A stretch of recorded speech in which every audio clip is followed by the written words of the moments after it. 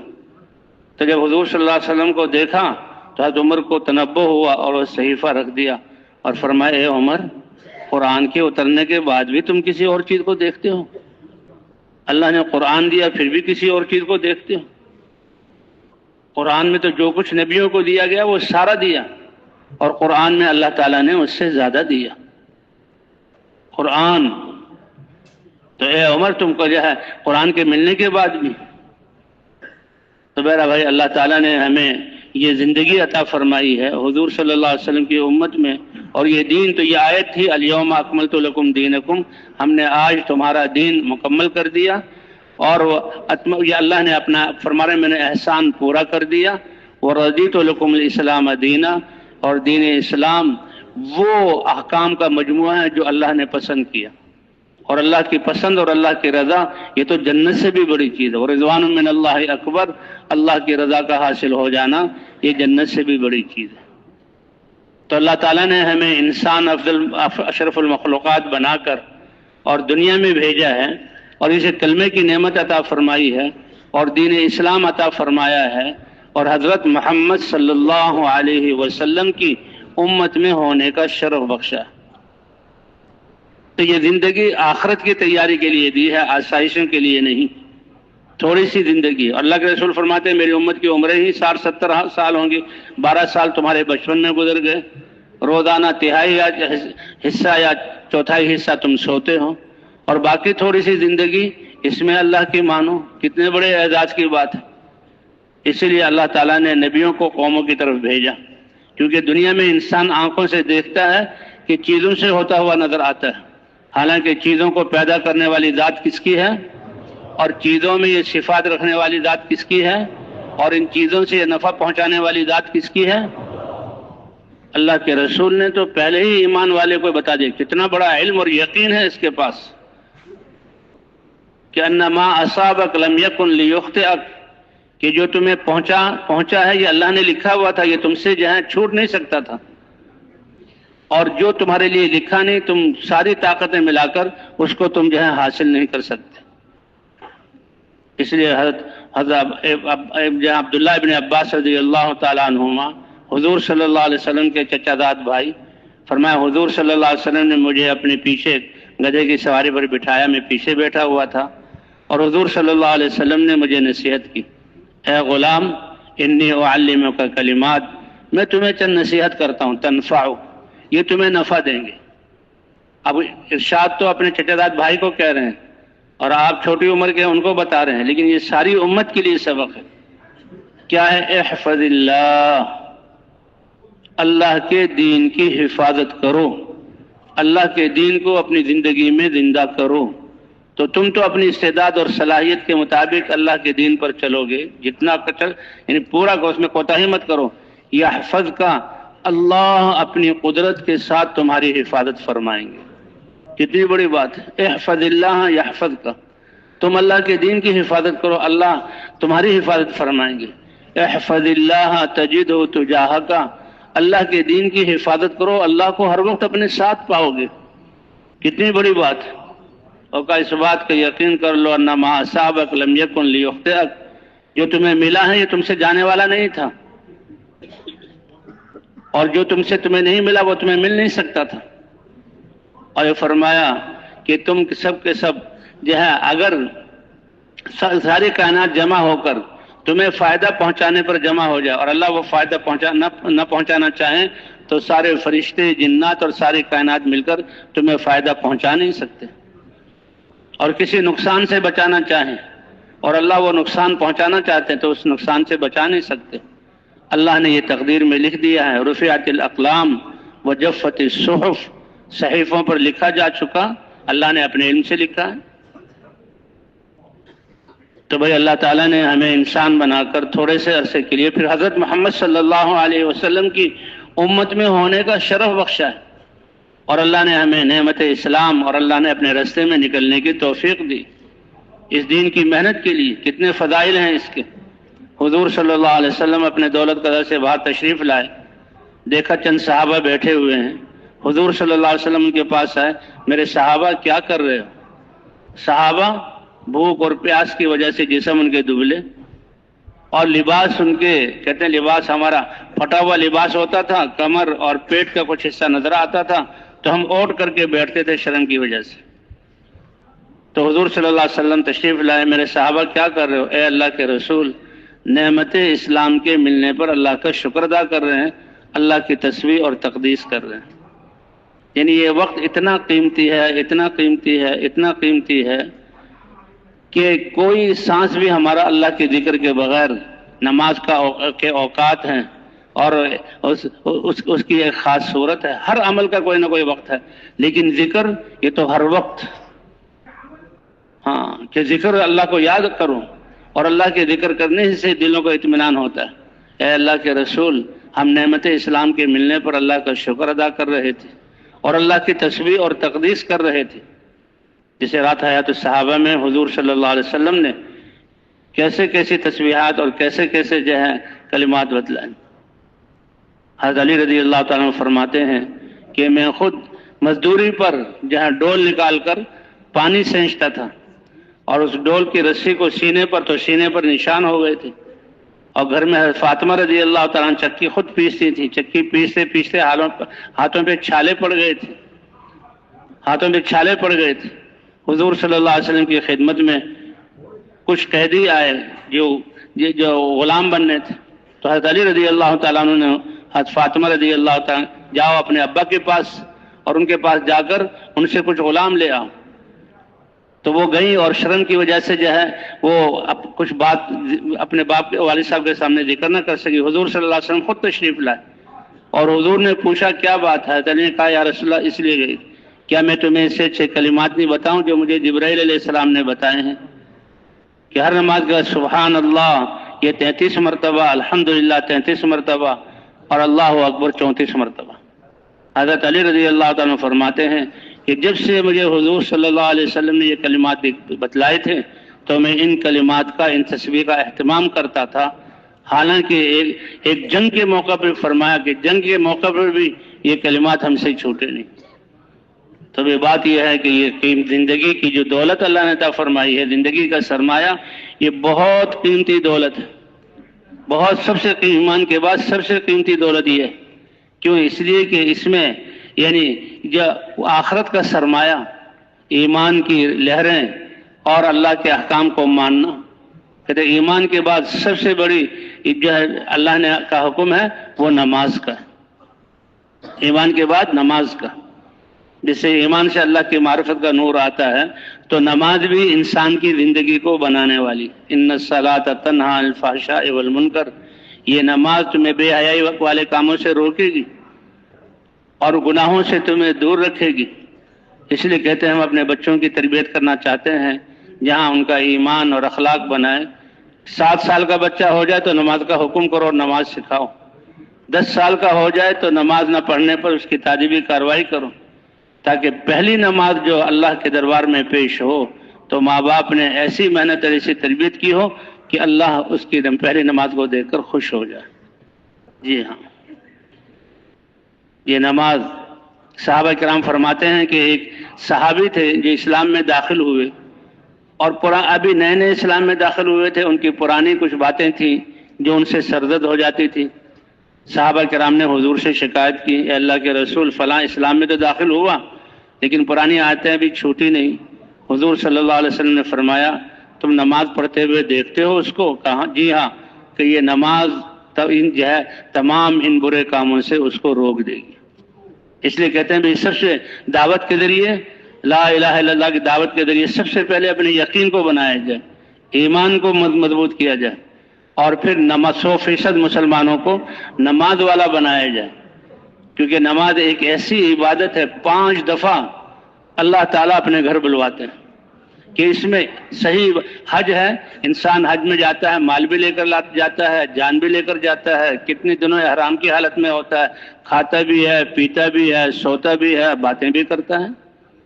روزہ ہے، سال میں یا 1 مہینے روزے کے دوران تجارت اور باقی کام بھی چلتے ہیں، لیکن نماز تو ایک ایسا پیارا عمل ہے کہ جناب جب اللہ اکبر کہتا ہے تو پاؤں کے ناخن سے لے کر سر کے اعضاء تک سارے اعضاء کو، حتیٰ کہ دل اور دماغ کو بھی اللہ کے حکم کا پابند کر دیتا ہے۔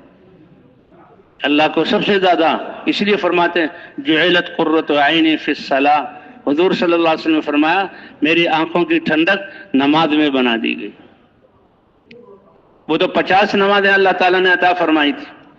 حضور صلی اللہ علیہ وسلم اللہ کے دربار میں معراج کی رات میں اللہ کے دربار میں پیش ہوئے، اور اللہ کے سامنے پیش کیا کیا؟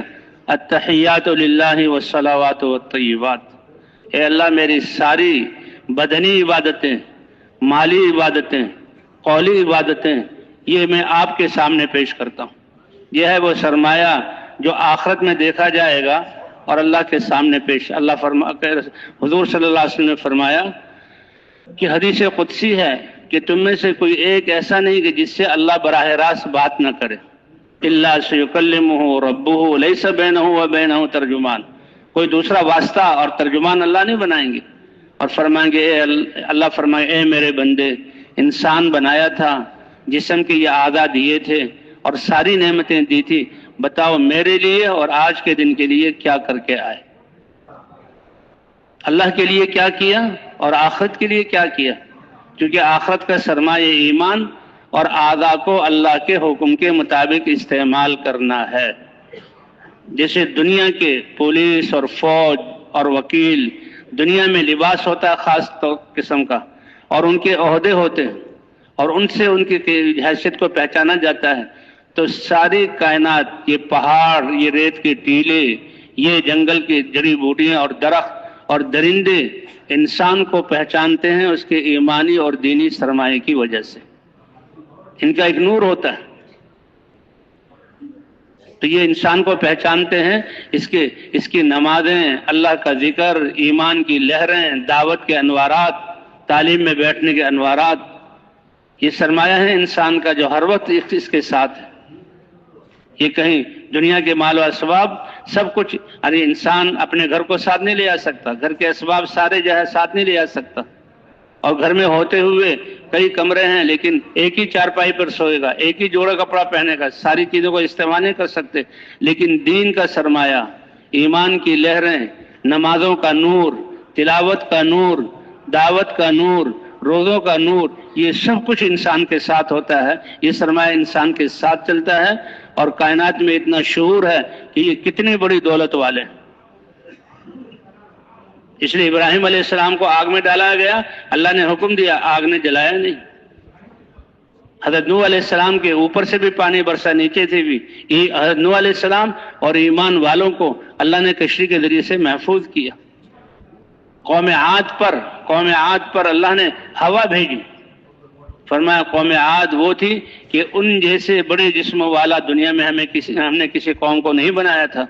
التی لم یخلق مثلھا فی البلاد، آبادیوں اور شہروں میں ان جیسے بڑے جسم والے ہم نے پیدا نہیں کیے، لیکن انسان عجیب جو ہے دھوکے میں آ جانے والا ہے کہ اپنی جسمانی طاقت میں ایسے گھومنے میں آئے کہ اللہ ہی کو بھول گئے، اور انہیں نعرہ مارا من اشد منا قوہ، ہم سے زیادہ طاقتور کون ہے؟ اللہ نے نبی کو بھیج کر سمجھایا، اے میرے بندو جس اللہ نے تمہیں عدم سے وجود دیا ہے، جس اللہ نے تمہیں عدم سے وجود دیا ہے، تو تمہاری سمجھ میں نہیں آتا کہ وہ تم سے زیادہ طاقتور ہیں؟ تو جب نافرمان ہوئے تو اللہ نے حضرت ہود علیہ السلام کو کلمہ دے کر، لا الہ الا اللہ، اس کلمے کو دے کر بھیجا، اور حضرت ہود علیہ السلام اس کلمے کو لے کر پھرے، اور کیسے، یا قوم، اے میری قوم۔ حضرات انبیاء کرام کے دل میں کیسی اپنائیت ہوتی ہے، کیسی شفقت ہوتی ہے، اور وہ انسانوں کو کیسے نقصان سے نکال کر ایک حقیقی علم، اللہ کی پہچان اور اللہ کا دین ان کو بتلاتے ہیں، اور جہنم کے راستے سے نکال کر جنت کے راستے پر ڈالتے ہیں۔ اے میری قوم، انی لکم ناصح امین، میں تمہارا بڑا ہمدرد ہوں، میں تمہارا بڑا خیرخواہ ہوں، یہ یقین دلاتے ہیں۔ مجھ میں عقل کی کمزوری نہیں ہے، میں کوئی بے وقوف نہیں ہوں، میں کامل انسان اللہ کا نبی ہوں، تمہارا ہمدرد خیرخواہ ہوں، اللہ نے ایک دین کی امانت دی ہے، اس امانت کو لے کر آیا ہوں، تو میری اتباع کر لو اور لا الہ الا اللہ کی گواہی دے لو۔ تو ہود علیہ السلام اس کلمے کو لے کر پھر رہے ہیں۔ جب اس قوم ایمان والے تھوڑے سے ان کے ساتھ تھے اور قوم نے نہ مانا، تو اللہ کیسی قدرت والے ہیں کہ ہوا جیسی انسان کے لیے فائدہ مند چیز، ہوا جیسی کہ اس کا نہ کوئی رنگ ہے نہ کوئی جسم ہے، کیسے انسان سانس لیتا پھیپھڑوں میں جاتی ہے اور رگوں میں پھرتی ہے، اور دماغ کی رگوں سے بھی ہوا گزرتی ہے، اور انسان پاکیزہ ہوا کو سانس میں لیتا ہے، اور جب سانس چھوڑتا ہے تو اندر کا سارا کاربن ڈائی آکسائڈ زہر یہ باہر، پھر فوراً اللہ اس ہوا کو صاف کر دیتے ہیں۔ اے اللہ، تیری کون کون سی جو ہے نعمت کا ہم شکر ادا کریں۔ تو ہود علیہ السلام جب دعوت دی تو اللہ نے ہوا کے ذریعے، کیونکہ بڑے بڑے جسم تھے اور بڑی بڑی چٹانوں سے انہوں نے اپنے گھر بنائے ہوئے تھے، بڑے مضبوط گھر تھے، ہوا نے جب ان کے قدموں کو اکھاڑا تو وہ اپنے گھروں میں داخل ہوئے، اور گھروں کی کھڑکیاں اور ان نے جہاں دروازے بند کیے، اللہ نے ہوا کے ذریعے کھڑکیوں اور دروازوں کو اکھاڑا، اور کئی قوموں کے بارے میں جعلنا عالیہا سافلہا، کہ ہم نے ان کی بنیادوں کو اوپر کر دیا اور چھتوں کو نیچے کر دیا۔ اچھا، یہ ہوا کافروں کو تو ہوا میں اڑا کر ان کے جو ہے وہ زمین پر پٹک رہی ہے، اور ایمان والوں کے وہی اسی جگہ پر ایمان والے ہیں، حکم ہے کہ ایمان والے کے کپڑے بھی نہ پھڑپھڑائیں۔ ایسے اللہ نے جو ہے وہ اب ایمان والوں کی مدد کی۔ اللہ فرماتے ہیں 7 لیال و 8 ایام، 7 راتیں اور 8 دن رکنے کا نام ہی نہیں۔ 7 لیال و 8 ایام حسوما فتر القوم فیہا سرعا کأنہم اعجاز نخل خاویہ، ہوا نے ان کو فضاؤں میں اڑایا اور گردن کے اوپر زمین پر پٹخا، اور آبادیوں میں وہ ایسے الجھے ہوئے تھے جسے گھنے باغات آندھیوں کی وجہ سے جڑ سے اکھڑ کر ایک دوسرے میں الجھ کر رہ جاتے ہیں۔ تو اس طرح اللہ تعالیٰ نے نبیوں کو دین اور کلمہ اور اس کی دعوت دے کر بھیجا۔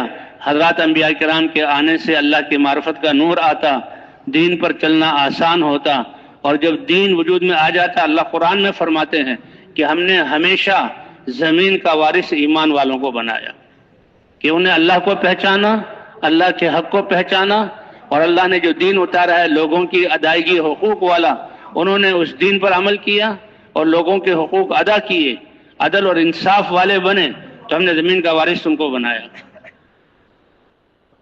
لیکن انسان کی یہ فطرت ہے، اللہ فرماتے ہیں کہ میں تمہیں نعمتیں عطا کرتا ہوں، نعمتوں کی بارش تم پر برساتا ہوں، اور تم نعمتوں میں لگ کر سب سے پہلے اللہ کو بھول جاتے ہو۔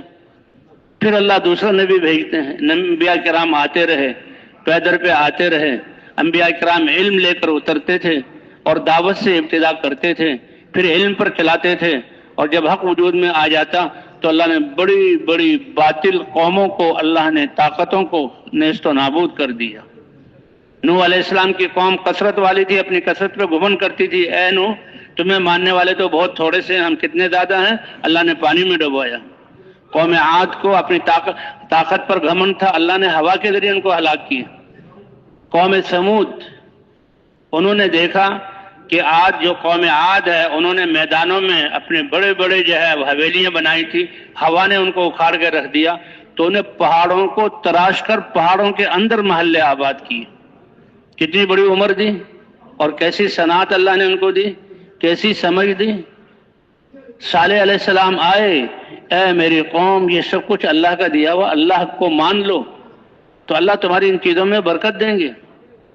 کچھ لوگ ایمان لائے لیکن باقی لوگوں نے نہ مانا، تو اللہ نے اس وقت فرشتے کی چیخ بھیجی، اور فرشتے کی چیخ بھیج کر وہ اپنے گھروں میں ایسے اوندے منہ گرے کہ کوئی سانس چلنے کی آواز بھی نہیں آتی تھی۔ وَثَمُودَ الَّذِينَ جَابُوا الصَّخْرَ بِالْوَادِ، کیونکہ وہ پہاڑوں کو تراش کر اس کے اندر بستیاں آباد کرتے تھے۔ کیوں کہ ان سے پہلے جو قوم عاد تھی ان کے بڑے بڑے پتھروں والی اور بڑی بڑی مضبوط ان کی عمارتیں تھیں ہوا کے ذریعے، تو انہوں نے کہا پہاڑوں کو ہوا کیا کرے گی؟ اللہ فرماتے ہیں کہ میں تو قدرت والا ہوں، وَلِلَّهِ جُنُودُ السَّمَاوَاتِ وَالْأَرْضِ، سارے آسمان اور زمین کے لشکر کس کے لیے ہیں؟ اللہ کے لیے۔ تو انہوں نے پہاڑوں میں اپنے گھر بنائے، روشنی کا انتظام کیا، ہواؤں کے گزرنے کا انتظام کیا۔ اللہ نے نبی بھیجے، ٹھیک صالح علیہ السلام، اے میری قوم اللہ کو تو پہچانو، اللہ پر ایمان تو لے آؤ، اور اللہ کے اتارے ہوئے دستور زندگی جو میں لے کر آئے اس پر عمل کرو، اللہ تمہیں دنیا میں بھی تمہاری بنا دیں گے، آخرت بھی بنا دیں گے۔ لیکن انسان جب قوم کو دیکھ کر چلتا ہے اور عقل پر چلتا ہے تو یہ عقل اور یہ دنیا کا یہ ساز و سامان یہ تو دھوکہ دینے والی۔ لا تغرنکم الحیات الدنیا ولا یغرنکم باللہ الغرور، یہی تو امتحان ہے اور یہی تو انسان کی ابتلا ہے کہ ہوتا ہوا چیزوں سے نظر آ رہا ہے اور کرنے والی ذات کس کی ہے؟ اللہ کی ہے۔ یہ دنیا کی زندگی تمہیں دھوکے میں نہ ڈال دے، اور شیطان تو ہے ہی تمہارا دشمن، یہ تو بہت دھوکے باز ہے، قسمیں کھاتا ہے اور کہتا ہے کہ میں تمہارا ہمدرد ہوں، حالانکہ یہ بہت زیادہ یعنی عدو مبین ہے، تو اس کو تم دشمن بنا کر رکھو۔ تو صالح علیہ السلام نے جب دعوت دی تو چند لوگ ایمان لے آئے، اللہ نے فرشتے کی چیخ کے ذریعے ان کے کلیجے پھاڑے اور ان کو ایمان والوں کے علاوہ باقی سب کا نام و نشان مٹا دیا۔ تو یہ اللہ کی سنت ہے کہ اللہ تعالیٰ حضرات انبیاء کرام کو دین دے کر بھیجتے تھے، وہی ان پر اترتی تھی، اور انبیاء کرام خود قوموں کے پاس آ کر اس دعوت والی محنت کو کرتے تھے، اور دعوت والی محنت سے ایمان بنتا تھا دین پر۔ اور اللہ فرماتے ہیں ہمیشہ ہم نے ایمان والوں کو زمین کا وارث بنایا اور وعدہ کیا ہے، وعد اللہ الذین آمنوا منکم وعملوا الصالحات لَيَسْتَخْلِفَنَّهُمْ فِي الْأَرْضِ كَمَا اسْتَخْلَفَ الَّذِينَ مِنْ قَبْلِهِمْ، کہ ایمان اور اعمال والوں کے ساتھ ہمارا وعدہ ہے، زمین کی خلافت ہم ان کو عطا فرمائیں گے، اور یہ زمانے کی خوردبین دوربین تمہارے ساتھ ہے، جیسے کہ پہلے خلیفہ بنایا ہم نے، زمین کا وارث ایمان والوں کو بنایا، اور قیامت تک اللہ کا یہی دستور ہے۔ حضور صلی اللہ علیہ وسلم بھی جب اس کلمے کو لے کر آئے، فرمائے اتنا بڑا علم والا کلمہ ہے، اس کلمے کا دل سے اقرار کر لو، اس کلمے کے مطابق اپنی زندگی بنا لو، کیوں کہ عبادت کے لائق اور ماننے کے لائق اور لا الہ الا اللہ، اللہ کے علاوہ کوئی نہیں، کہ اللہ کی ہم نے ماننی، لیکن ماننی کس کے طریقے پر؟ محمد الرسول اللہ۔ فرمایا اے میری امت تم اپنے نصیبے پر فخر اور ناز کرو کہ بغیر نبی کے اللہ نے کسی قوم کو چھوڑا نہیں، دنیا میں بھی قوموں کی اور امتوں کی نسبتیں نبیوں کی طرف، اور آخرت میں بھی قوموں کی نسبتیں امتیں، ان کا حشر اپنے نبیوں کے ساتھ ہوگا۔ لیکن تم کتنی خوش قسمت ہو اے میری امت کہ تمہاری نسبت اللہ کے حبیب حضرت محمد صلی اللہ علیہ وسلم کے ساتھ ہے، اور قیامت میں بھی تم ان کے ساتھ ہوگے، اور امت محمد کے نام سے تمہیں پکارا جائے گا۔ فرمایا تمہارے لیے خوش نصیبی کی بات ہے کہ میرے جیسا نبی تمہیں عطا فرمایا، اور میرے لیے خوش نصیبی کی بات ہے ایک تو اتنی بڑی امت عطا فرمائی، اور پھر وہ امت عطا فرمائی کہ امت ہوتے ہوئے کام وہ نبیوں والا کرے گی، کام نبیوں والا۔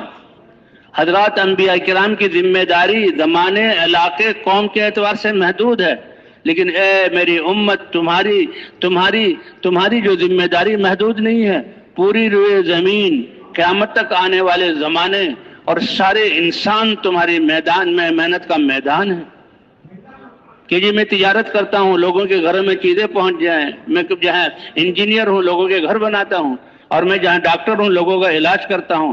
اے امت محمدیہ، اللہ نے وہ دین تمہیں دیا ہے کہ جس دین کا تعلق ساری انسانیت اور قیامت تک آنے والی نسلیں اور اس کائنات کا باقی رہنا، سلامت والا رہنا، اور سارے انسانوں کی آخرت کا بننا، جس محنت کے ساتھ ہے اللہ نے وہ محنت عطا فرمائی ہے، تو بھئی اس محنت سے سستی اور اس محنت میں کوتاہی کتنا بڑا جرم۔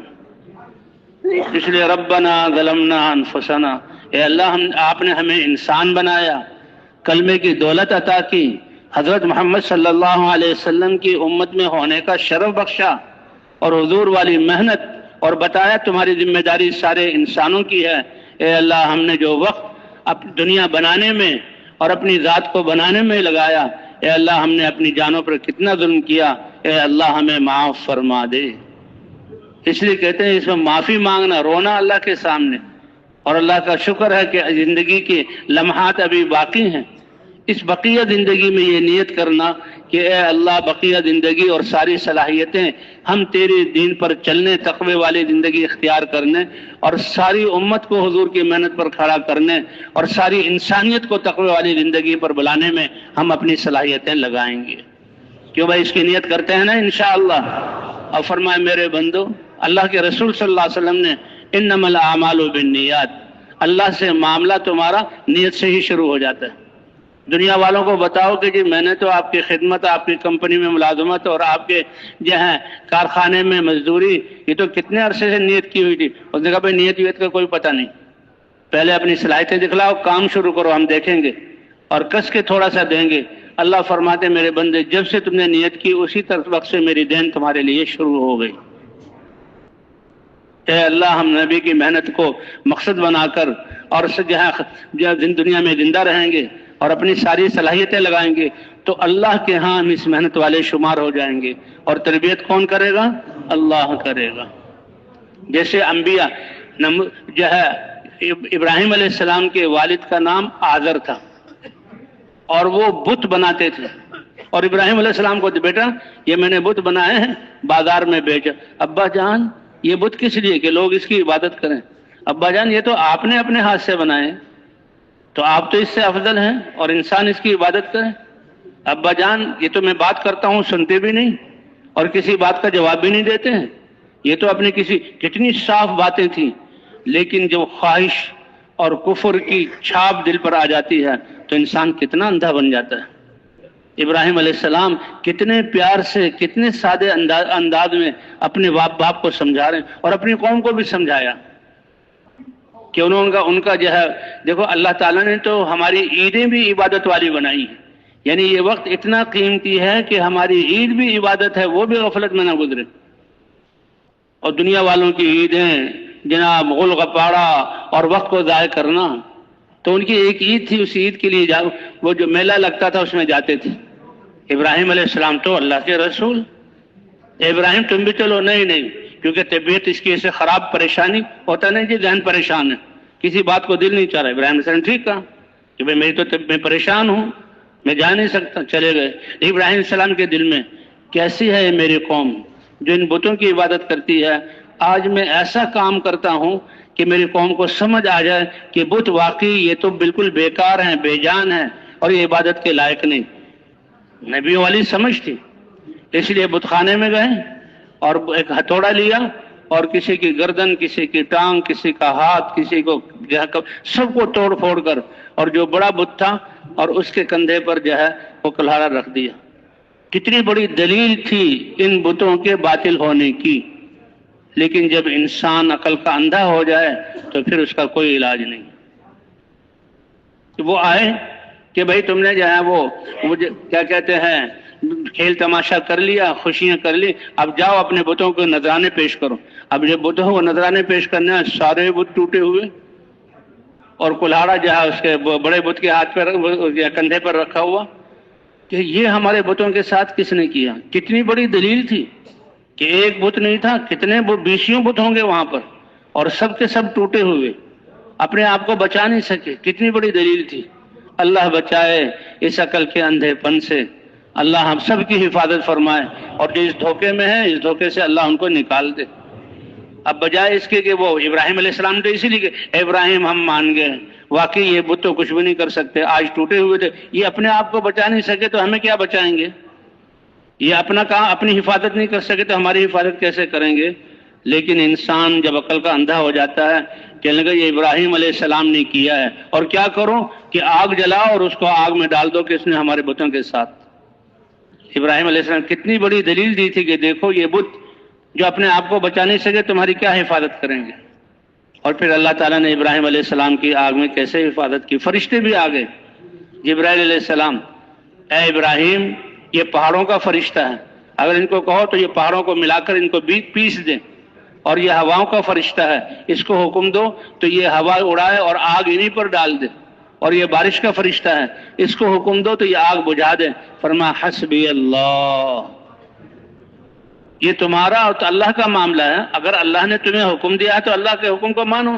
کہ نہیں ہمیں اجازت دی ہے، کہ پھر اگر اللہ نے اجازت دی ہے تو میرا معاملہ میرے اور اللہ کے درمیان چھوڑ دو۔ حسبی اللہ نعم الوکیل، میرے لیے کون کافی ہے؟ اللہ کافی ہے۔ ابراہیم علیہ السلام کو ڈالا گیا، اللہ نے آگ کو آگ ہوتے ہوئے یا نار کونی بردا وسلاما علی ابراہیم، اے آگ آگ ہوتے ہوئے ابراہیم علیہ السلام کے لیے ٹھنڈی، اور اتنی ٹھنڈی بھی نہیں تکلیف دینے والی ہو، سلامتی والی ہو جا۔ 40 دن روایت میں آتا ہے ابراہیم علیہ السلام نے اس آگ میں گزارے، اللہ نے وہ راحت اور اطمینان عطا فرمایا جو شاہی محلات میں رہتے تھے وہ اس میں بھی نہیں ملا تھا۔ تو دلوں کو سکون دینے والی چیز کون سی ہے؟ تو اس طرح انبیاء آتے رہے۔ سب سے آخر میں سارے نبیوں کے سردار حضرت محمد صلی اللہ علیہ وسلم دین لے کر آئے، قرآن لے کر آئے، لیکن آپ پر نبوت کا دروازہ بند کر دیا گیا۔ آپ آخری نبی ہیں۔ فرمایا میں آدم علیہ السلام سے لے کر مجھ تک یہ انبیاء، ان کا مجموعہ ایک خوبصورت عمارت ہے۔ عمارت میں اینٹیں لگتی ہیں، تو سب سے پہلی اینٹ آدم علیہ السلام تھے، اور میرے آنے تک یہ عمارت مکمل ہو گئی۔ ایک اینٹ کی جگہ خالی تھی، اب میرے آنے پر وہ عمارت مکمل ہو گئی، اب میرے بعد کوئی نبی نہیں آئے گا۔ اور تم بھی، جب میں آخری نبی ہوں تو تم بھی آخری امت ہو، تمہارے بعد کوئی امت نہیں۔ تو حضور صلی اللہ علیہ وسلم کی ختم نبوت، اس کا تقاضا تو یہ تھا کہ حضور صلی اللہ علیہ وسلم روز قیامت تک زندہ رہتے۔ جیسے نوح علیہ السلام کو ان کی عمر 1200 سال آتی ہے، 950 سال تو دعوت کی ہیں، کیسے 950 سال، 950 سال۔ اے میرے رب، دن کو بھی میں نے ان کو دعوت دی، راتوں کو بھی دعوت دی، جب ان کے پاس آتا ہوں تو کانوں میں انگلی ٹھونس کے بیٹھ جاتے ہیں۔ بیان کرنے والے کے سامنے چند آدمی کانوں میں انگلیاں ٹھوس لے تو وہ آگے بات نہیں کر سکتا، اور کپڑے سمیٹ لیتے ہیں اور بھاگ پڑتے ہیں۔ قربان جائیں نوح علیہ السلام کی استقلال کے۔ اللہ نے نبیوں کے قصے ذکر کیے ہیں قرآن پاک میں، ان کی دعوت کے طرز کو ذکر کیا ہے کہ کیسے انبیاء اپنائیت کا اظہار کر کے، اور میں تمہارا ہمدرد اور خیر خواہ ہوں، اور اس امانت کے پہنچانے میں سب کچھ لگانے والا ہوں۔ اللہ تعالیٰ نے کتنی بڑی جہاں ہمارے شرافت بخشی ہمیں حضور صلی اللہ علیہ وسلم کی امت میں پیدا کر کے۔ فرمائے میرا احسان ہے کہ ہم نے اپنے نبی کو 63 سال کے لیے دنیا میں بھیجا، اور 23 سال ان سے محنت کروائی، اور پھر ان کو اپنے پاس بلا لیا، اور آپ کی ختم نبوت کی وجہ سے ہم نے آپ کی امت کو اس کام کے لیے چنا ہے۔ انبیاء کے لیے استفاء، جی ہاں، پسند کرنا، اختیار یا چننا، اجتباء برگزیدہ بنانا، یہ جو الفاظ نبیوں کے لیے ہیں وہ سارے الفاظ اس امت کے لیے اللہ تعالیٰ نے قرآن پاک میں ذکر کیے۔ پسند کیا گیا، چنا گیا، برگزیدہ بنایا گیا، کہ ہمارا احسان ہے کہ حضرت محمد صلی اللہ علیہ وسلم کو ہم نے کچھ عرصے کے لیے بھیجا۔ وجاہدوا فی اللہ حق جہادہ هو اجتباکم، کہ تم اپنی جان اور مال کو اللہ کے کلمے کو بلند کرنے کے لیے لگاؤ، یہ اللہ نے تمہاری ڈیوٹی مقرر کی ہے، اور اس کے لیے اللہ نے چنا ہے۔ اس لیے صحابہ کرام، تابعین، تبع تابعین جب تک اس فریضے کو پورا کر رہے تھے، دنیا کی کوئی طاقت ان کا مقابلہ نہیں کر سکی اور ان کے سامنے رک نہیں سکی۔ صحابہ کرام، ان کے جسم فقر و فاقے کی وجہ سے بالکل راڑ کی طرح پتلے ہوتے تھے، اور کیا کہتے دین کی محنت کی وجہ سے ان پر پورے کپڑے بھی نہیں ہوتے تھے، اور تعداد بھی ان کی کم، اور ہتھیار بھی ان کے پاس نہیں، لیکن اللہ کی مدد کو لے کر میدانوں میں اترتے تھے، اور کیا کہتے تھے؟ ابتعثنا اللہ، ہمیں کس نے بھیجا ہے؟ اللہ نے بھیجا ہے۔ ابتعثنا اللہ، بھیجنے والا بھیجے ہوئے کے ساتھ ہوتا ہے، ہمیں اللہ نے بھیجا ہے۔ اور کس نیت سے جاتے تھے؟ آج کروڑوں نوجوان اسلامی ممالک سے غیروں کے ملکوں میں گئے ہوئے ہیں، لیکن دینے کے لیے نہیں، ان سے لینے کے لیے۔ اور صحابہ کرام جاتے تھے، کہتے ہمیں کچھ نہیں چاہیے۔ وہ کہتے کس لیے آئے ہو؟ کیا تمہارے علاقے کی گرمی نے تمہیں ستایا ہے؟ ٹھنڈے علاقوں نے کہا نہیں، تمہارے علاقوں کی ٹھنڈک کو استعمال کرنے کے لیے نہیں۔ کیا تمہاری بھوک نے تمہیں ستایا ہے؟ کھانا لینے آئے؟ کہا نہیں۔ کیا تمہارے جسم ننگے ہیں، گرمی سردی سے تم تنگ ہو یا تو لباس نے؟ کہا نہیں، ہمیں اللہ نے بھیجا، ہم خود نہیں آئے۔ تو اسی طرح بھائی اس دعوت کے لیے سمجھایا جا رہا ہے کہ ہم میں سے ہر ایک اس بات کا یقین کر لے کہ ہم اللہ کی طرف سے بھیجے ہوئے ہیں، اس لیے جس کام کے لیے اللہ نے بھیجا ہم نے وہ مقصد بنا کر کرنا ہے۔ تو اس کے لیے تیار ہیں بھائی انشاءاللہ کہ اللہ نے ہمیں بھیجا ہے لِنُخْرِجَكُم مِّنْ عِبَادَةِ الْعِبَادِ إِلَىٰ عِبَادَةِ رَبِّ الْعِبَادِ۔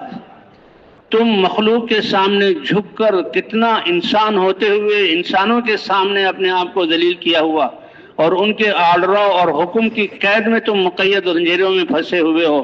اس قید اور پابندی سے نکال کر ایک اللہ جس کا حکم ساری کائنات میں چلتا ہے اس کے سامنے جھکانے کے لیے آئے ہیں۔ کتنی بڑی عزت ہے، من عبادت العباد الی عبادت رب العباد۔ کسی چودھری کے گاؤں میں رہتے ہوئے چودھری کے خلاف بات کرو گے تو وہ اطمینان سے نہیں رہ سکتا، تو یہ کائنات اللہ کی، اللہ کو ناراض کر کے جو ہے ہم دنیا میں اطمینان سے رہ سکتے ہیں؟ تو کائنات کی اور مخلوق کی عبادت سے نکال کر اللہ کی عبادت کی طرف۔ وَمِن جَوْرِ الْأَدْيَانِ إِلَىٰ عَدْلِ الْإِسْلَامِ، حکومتوں کے اور جو ہے قوموں کے بنائے ہوئے قانون، یہ اس میں نقص ہے، اس میں ہر طاقتور کا اپنے سے نیچے والے کو دبانا ہے اور اس پر ظلم کرنا ہے۔ تو باقی لوگوں کے بنائے ہوئے طریقہ زندگی کے ظلم سے نکال کر اللہ کے اسلام عدل والے جو ہے اسلام کی طرف بلانے کے لیے، کیونکہ اللہ کی ذات غنی ہے اور اللہ کے خزانے بھرے ہوئے ہیں، اور اللہ نے یہ دین تمہیں دینے کے لیے فرمایا من عبادت العباد الى عبادت رب العباد ومن ضیق الدنیا الى من جور الادیان الى عدل الاسلام۔ لوگوں کے بنائے ہوئے قوانین جس میں ان کے اپنے مفاد اس کے پیچھے چھپے ہوئے ہیں اور وہ ظلم اس سے صادر ہو رہا ہے، لہذا اس سے نکال کر دین اسلام کے عدل کی طرف۔ وَمِن ضِيقِ الدُّنْيَا إِلَىٰ سَعَتِهَا، جب تم اس دنیا میں رہتے ہوئے دین پر چلو گے تو اللہ دل میں وسعتیں اور اطمینان عطا فرمائیں گے، وسعتیں اور اطمینان عطا فرمائیں گے۔ وَمِن ضِيقِ الدُّنْيَا إِلَىٰ سَعَتِهَا۔ تو یہ صحابہ کے اس طرح جو ہے نکلے، پھر اللہ تعالیٰ نے کیسے ان سے کام لیا۔ حضور صلی اللہ علیہ وسلم نے فرمایا بدأ الدین غریبا وسیعود کما بدأ، کہ میں جب اس دین کو اور اس کلمے کو لے کر آیا تو لوگ رسم و رواج اور کفر اور شرک میں اس طرح دھسے ہوئے تھے کہ میرا دین ان کے لیے بہت اوپرا تھا، حالانکہ یہ فطرت والا دین ہے اور اللہ کی طرف سے اتارا ہوا دستور زندگی ہے، لیکن حضور صلی اللہ علیہ وسلم کی قربانی اور صحابہ کرام کی مسلسل قربانیوں سے یہ دین سب سے زیادہ محبوب بن گیا صحابہ کرام کا۔ کہ عبداللہ بن حذافہ رضی اللہ تعالی عنہ جب جو بادشاہ تھا غسانی بادشاہ، پہلے اس نے ان کو لالچ دیا، دیکھا کہ یہ جماعت کے امیر ہیں اور بہت سمجھدار ہیں، تو ان کو میں اپنے ساتھ ملا کر ان کی سمجھ سے فائدہ اٹھاؤں۔ اس نے کہا کہ تم میرا دین اختیار کر لو، میں اپنی بہن یا بیٹی سے تمہاری شادی کر دوں گا اور آدھا ملک مجھے تمہیں دے دوں گا۔ قربان جائیں اس صحابی کے اس بات پر کہ پوری ان مسلمانوں کے لیے رہبری کر دی۔ فرمایا تم صرف اپنا آدھا ملک دینا چاہتے ہو؟ یہ جتنے عرب ممالک ہیں سارے مجھے مل جائیں تب بھی میرا دین میرے لیے اتنا قیمتی ہے کہ پلک جھپکنے کے برابر تمہارے دین کو قبول کرنے کے لیے تیار نہیں۔ آج تو تھوڑے سے پیسوں پر انسان اللہ کے نام کی قسمیں کھا کر اللہ کے نام کی توہین کرتا ہے۔ کہ یہ تمہارا صرف ملک نہیں، سارے عرب ممالک مجھے مل جائیں، سارے خزانے مل جائیں تب بھی پلک جھپکنے کے برابر میں اللہ کا دین چھوڑنے کے لیے تیار نہیں ہوں۔ کا پھر کہ دیکھا بھائی جب لالچ سے جو ہے یہ کیا کہتے ہیں یہ قابو نہیں آیا، ہم نے کتنی بڑی پیشکش کی، اس کو نہیں پتا کہ اللہ کے نبی ایسا کلمہ لائے ہیں کہ اس میں وہ امید والا کلمہ ہے کہ امید ہو تو اللہ سے، اور خوف والا کلمہ ہے کہ ڈر ہو تو اللہ کا۔ جو اللہ سے ڈرے گا تو اللہ کسی چیز سے اس کو ڈرنے نہیں دیں گے، جو اللہ سے امید باندھ لے گا اللہ کسی کے حوالے اس کو نہیں کریں گے۔ تو نے سمجھا کہ بھئی یہ میں نے پیشکش کی ہے چیزوں کی، اس کے دھوکے میں تو آئے نہیں، لہذا اپنی طاقت کا مظاہرہ کیا جائے۔ کہ اس کو سولی پہ چڑھا دو اور تیر اندازوں کو بلاؤ، تیر اس پر چلائیں، نشانہ ایسے کریں کہ اس کے جسم کو لگے گا لیکن جسم کے ساتھ سرسراہٹ کے ساتھ گزر جائیں۔ انہوں نے اپنے ترکش خالی کر دیے۔ بادشاہ نے پوچھا کیا ہوا، ڈرا؟ کہا اس کے چہرے پر تو ایسا اطمینان تھا کہ ہمارے سارے تیر ختم ہو گئے اور اس کے ماتھے پر خوف کی شکن بھی نہیں آئی۔ کتنی بڑی دولت ہے اللہ کی ذات پر ایمان۔ کیوں کہ جو تیر مجھے لگنا لکھا ہوا ہے، چاہے یہ سارے تیر انداز یا نہ، وہ مجھے لگ کر رہے گا، اور اگر کوئی تیر میرے جسم پر لگنا اور نقصان اللہ نے نہیں لکھا، یہ تیر انداز کیا ساری دنیا کے تیر انداز آ جائیں، ساری دنیا تیر لے لے اور نشانہ کرے تو کوئی تیر میرا نقصان کر نہیں سکتی۔ کہا جی اس کے ماتھے پر تو ذرہ برابر تیور نہیں ہے۔ کہا نہیں، وہ ہماری طاقت کو سمجھا نہیں، ہم اس سے اور زیادہ ایک ہیبت ناک منظر ایسا کرو کہ وہ کڑھائی آگ پر چڑھاؤ اور اس میں تیل ڈالو، اور پہلے ان کے دو ساتھیوں کو جب وہ تیل ابلنے لگے اس میں ڈال دو، اور یہ خود اپنی آنکھوں سے دیکھے کہ وہ کیسے کوئلہ بن گئے، تو اس کو پھر لے کر جاؤ، اور اگر یہ متاثر ہو تو واپس لے آؤ۔ جب ایسا منظر، قصہ لمبا ہے، تو ان کی آنکھوں سے آنسو آ گئے۔ بادشاہ کو بتایا گیا کہ وہ آدمی تو رو رہا ہے۔ کہا اب یہ سمجھا ہے۔ جب اس کو یہ موت نظر آئی، بلایا، کہا دیکھا اب تو تم ڈر گئے اور رونے لگے۔ اور بادشاہ سلامت، تیری عقل اتنی کھوٹی اور اتنی بے قیمت ہے کہ تم میرے آنسوں کی قیمت نہیں سمجھ سکے۔ یہ آنسو کیوں نکلے ہیں کہ میں نے اے اللہ یہ جان تیری تھی، سب کچھ تیرے دین کے لیے لگایا، آخری جان کا نذرانہ تھا، اور وہ ایسے آگ میں اس میں ڈالتے ہی وہ روح نکل جائے گی۔ اے اللہ کاش میرے جسم میں جتنے بال ہیں اتنی روحیں ہوتی اور ہر روح کو اس طرح قربان کرتا، تب بھی تیرا حق ادا نہ ہوتا۔ یہ ہے مسلمان کی شان۔ کہ میں جو رویا ہوں اپنی کم بضاعتی پر، کم سر و سامانی پر، اللہ ہمیں بھی یہ سمجھ عطا فرما دے۔ آج اللہ کی دی صلاحیتوں اور نعمتوں اور زندگی کے اوقات کو ہم کہاں لگا رہے ہیں؟ تبلیغ کے ذریعے سارے لوگوں کو یہی سمجھایا جا رہا ہے، او دنیا بھر کے انسانوں اور مسلمانوں، اپنی صلاحیتوں کو اللہ کے دین کے لیے لگا لو۔ کہ میں تو وہ بادشاہ اتنا متاثر ہوا کہ ایک دم وہ پانی پانی ہو گیا، اور کہا تمہاری زبان سے جو الفاظ نکلے بہت قیمتی ہیں، میں تمہیں بھی چھوڑنے کے لیے تیار ہوں، تمہارے ساتھیوں کو بھی، کہ ایسا آدمی، ایسا روحانی آدمی۔ بادشاہ ان سے متاثر ہوا۔ کہا تم اپنے ان ہونٹوں سے جن سے تم نے بات کی ہے میری پیشانی پر بوسہ دے دو تو میں تمہیں بھی چھوڑ دوں گا اور تمہارے قیدی ساتھیوں کو بھی چھوڑ دوں گا۔ ان کا دل نہیں مان رہا تھا کہ میں یہ عیسائی ہوتا ہوئے دین اسلام قبول کیا نہیں اور ہمارے نبی کا کلمہ اس نے بھرا نہیں اور میں اس کی پیشانی کو بوسہ دوں، لیکن کہیں ایسا نہ ہوتے مجھے تو چھوڑ دے لیکن میرے ساتھیوں کو تکلیف پہنچائے گا، اس لیے ساتھیوں کی تکلیف کی وجہ سے پیشانی پر بوسہ دیا۔ اس نے ان کو بھی آزاد کیا، ساتھیوں کو بھی آزاد کیا۔ حضرت عمر رضی اللہ تعالیٰ کو زمانہ تھا اور مدینے میں پہنچے، کوہرام مچ گیا۔ حضرت عمر کو واقعہ سنایا۔ حضرت عمر نے کہا یہ ایسا واقعہ ہے کہ سارے صحابہ کے سامنے آنا چاہیے اور پھر رہتی دنیا تک تمہارا یہ واقعہ آنا چاہیے، جس سے آج منبر پہ یہ بیان کیا جا رہا ہے۔ الصلاۃ جامعات، ان کی آواز لگی اور سارے صحابہ جمع ہوئے، تابعین جو تھے جمع ہوئے، اور جمع ہو کر حضرت عمر نے کہا بیان کرو اے ابن رواحہ۔ عبداللہ بن حذافہ رضی اللہ عنہ کا نام تھا۔ بیان کرو یہ سارا واقعہ بیان کیا۔ حضرت عمر نے دیکھا کہ انہوں نے جو اپنے ساتھیوں کی آزادی کے لیے اس کی پیشانی پر بوسہ دیا تھا، ان کے دل پر بوجھ ہے، تو اس بوجھ کو دور کرنے کی حضرت عمر نے فرمایا کہ عبداللہ بن حذافہ رضی اللہ تعالیٰ عنہ کو سب سے پہلے میں ان کی پیشانی پر بوسہ دیتا ہوں اور مسلمانوں سے کہتا ہوں کہ ان کی پیشانی پر بوسہ دیں۔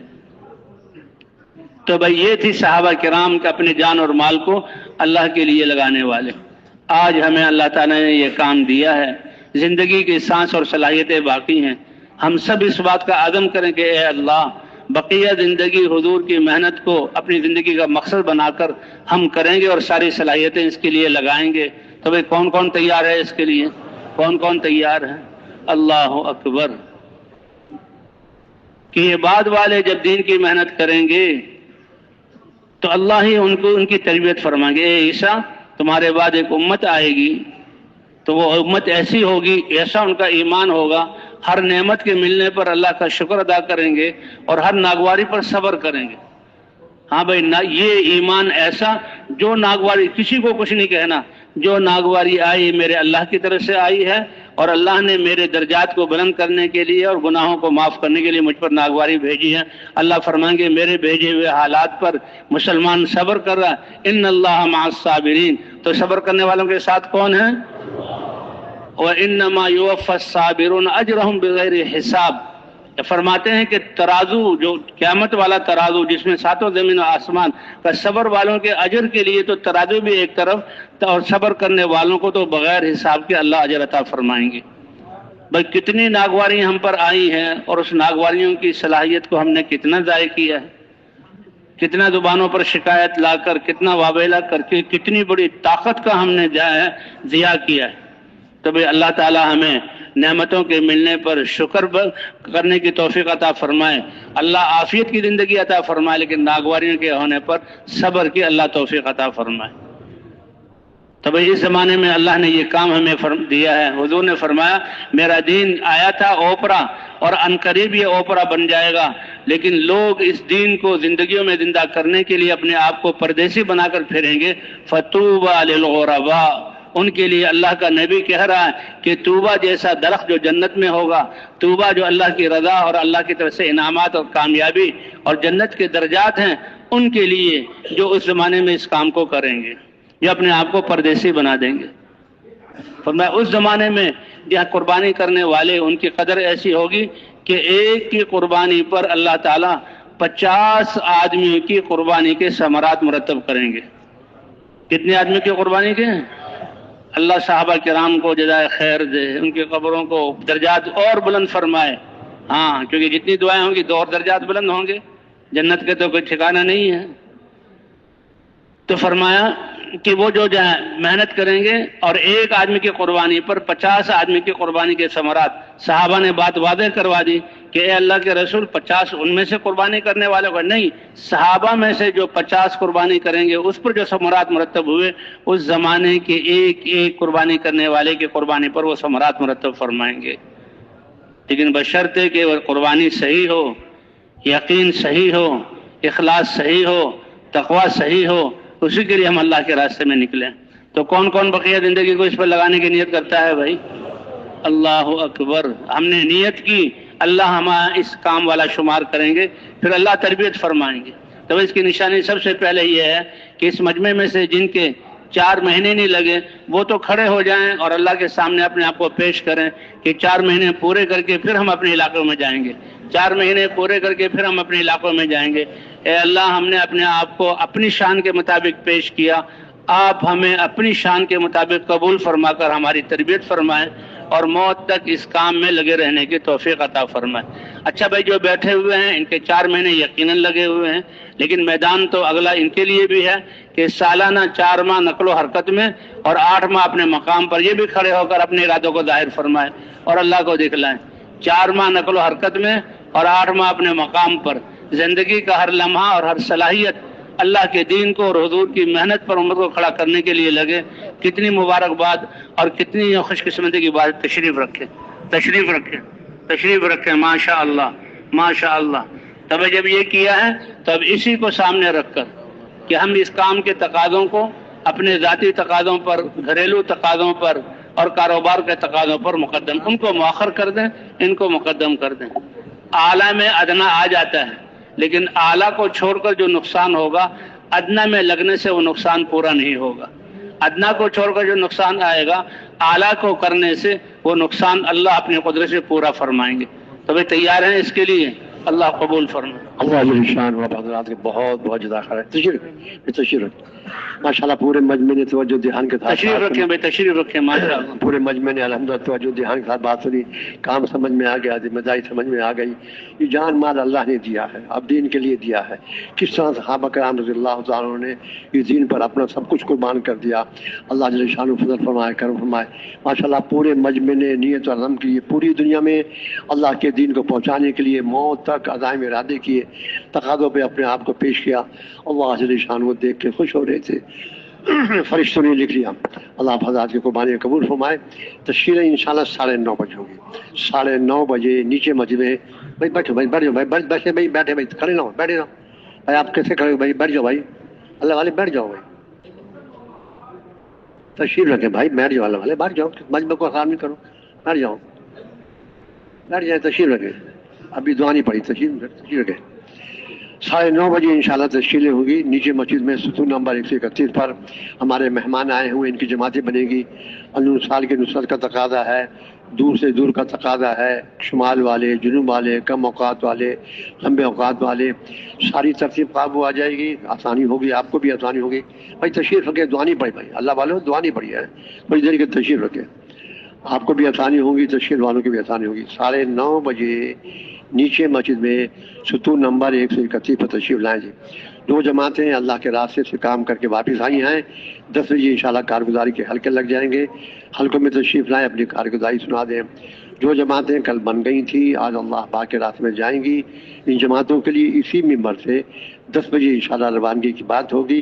ذمہ دار بھائی ساتھیوں کو وقت سے پہلے جمع کر لیں تاکہ وقت میں بات شروع ہو جائے، اور ہر سال 4 مہینے کے لیے تو ماشاءاللہ پورا مجمع ہی تیار ہو گیا۔ اللہ آپ حضرات کی قربانی قبول فرمائے۔ مغرب کی نماز کے بعد نیچے مسجد میں ستون نمبر 146 پر تشریف لائیں، تشریف والے بھائی موجود ہوں گے، انشاءاللہ آپ کی ترتیب بنائیں گے۔ میرے بھائی اور رائیون میں ہمارے یہ 2 ہی کام ہیں، ہر اجتماعی عمل میں شروع سے آخر تک توجہ دھیان کے ساتھ بات سننا، اور جو بات عرض کی گئی ہے اس پر خود بھی آنا، اور ایک دوسرے بھائی کو دور سے دور اگلے سے تقاضے کے لیے دعوت دے کے تیار کرنا۔ ہمارے یہاں ماحول ہو، ہم دعوت دے رہے ہوں، دعوت سن رہے ہوں، دعوت دے رہے ہوں، دعوت سن رہے ہوں، کوشش فرمائیں گے انشاءاللہ جی۔ اب دعا پڑھیں، سبحان اللہ بحمدہ، سبحانک اللہم بحمدک، نشہد ان لا الہ الا انت، نستغفرک ونتوب الیک، سبحان ربک رب العزۃ عما یصفون، وسلام علی المرسلین والحمد للہ رب العالمین، آمین آمین۔